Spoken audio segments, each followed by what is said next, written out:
Welcome to another episode of the Let's Talk About It All podcast. I'm your host, Carlos Taveras, the Shark.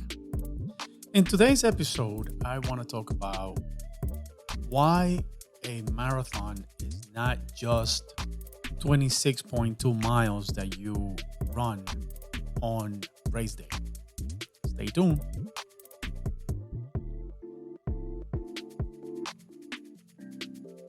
For those who may not know, the marathon distance got its name from ancient Greece, where a Greek soldier ran from the city of Marathon to Athens to deliver news on a military victory.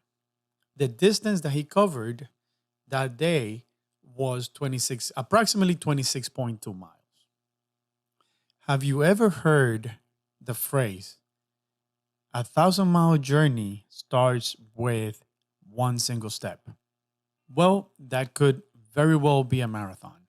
A marathon is the conclusion of a journey that could very well add to hundreds, if not thousands of miles. A typical runner can run anywhere between 20, 25, 30 miles per week during training for a marathon.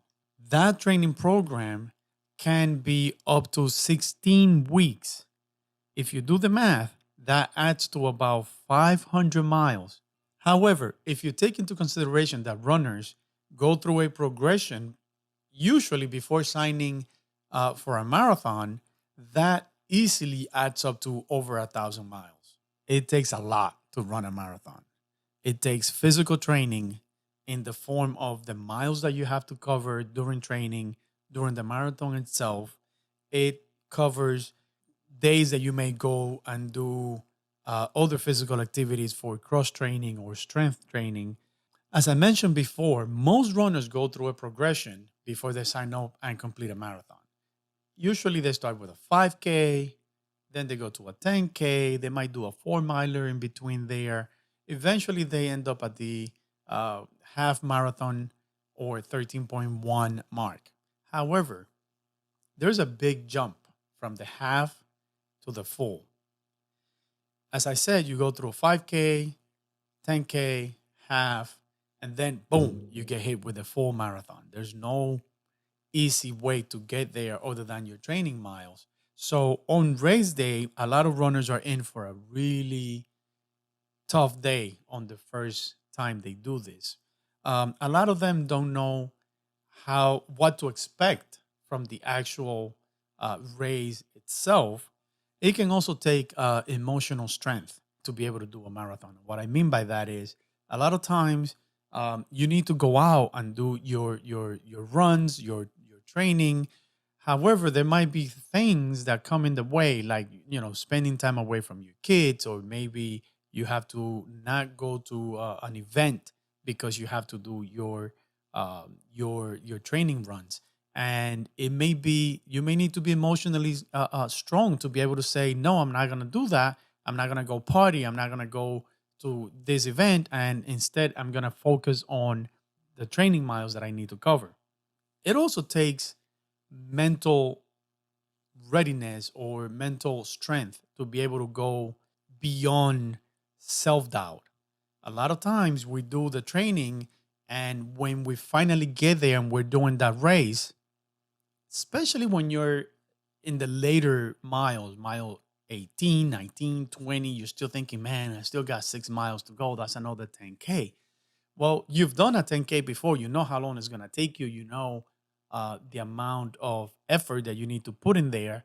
And believe it or not, that mental game starts playing with you. That little voice in your head starts telling you, man, you're not going to be able to finish. Maybe you should stop now. Or, oh, this hurts, that hurts.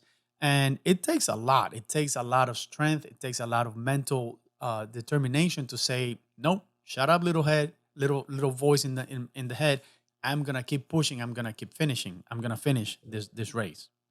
Sometimes it takes friends to push you. Sometimes complete strangers. How many times have I been on a race and, somebody just running by you and saying, hey, listen, keep going. You got this. You would not believe how effective that is on giving you that little boost that you need. Um, a lot of times, I found people on the course that are struggling um, to finish. They're struggling to keep going, and sometimes it just takes that person to say, "Hey, listen, let's do this together. Come on, let's go." Sometimes they just don't know how to pace themselves. And I have this little thing where I tell people, okay, let's run to that sign, let's run to that pole, let's run to, or let's walk to the corner, let's catch a little break, right? A lot of times it takes just that. Other times it's that stranger that's cheering and just calling out your name and saying, "Hey, Carlos, you got this. Let's go." Obviously, if you have your name on your shirt, they will read it off. Also, it takes support, right? It's not only your friends on the course, it's not only the stranger on the course or the stranger on the sidelines cheering for the runners. It also takes the people around you. Think about it. When I need to go out for a run and I need to cover 10 miles, 15 miles, or whatever it is, well, somebody has to stay with the kids. Somebody has to, you know, maybe do something else that I needed to do at that time. When I do go on trips to races, sometimes I leave Thursday or I may leave Friday. Well, guess what? I have my wife who takes care of the kids or takes care of getting the kids to school and back home. And without that, I won't be able to do these runs. So it takes a support system as well. Finally, um, I have a PSA, public service announcement.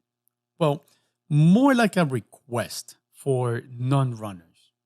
When your friends say, "Hey, I just finished a marathon," stop asking, "Did you win?"